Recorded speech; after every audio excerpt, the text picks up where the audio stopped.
Nakita ko sa sabi, kaya daw puro babae tinatanggal sa PBB kasi ang mga nanonood daw, mga bading. Parang tinatanggal na daw lahat ng babae sa PBB para puro lalaki na lang daw yung mapapanood. May nag-comment pa doon, siguro lahat ng mga bumoboto, mga bading, mga gusto yung mga hot.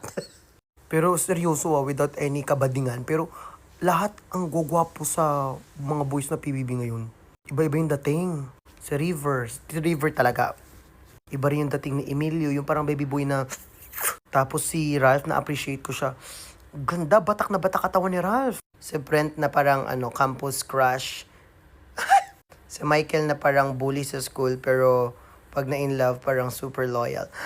Si Vince, ay naku, kahit kakapasok lang niya ni Vince, parang iba. Si Dustin kasi bad boy talaga, bad boy look. Pero yung bad boy na, sige saktan mo na lang ako. Sige na nga eh.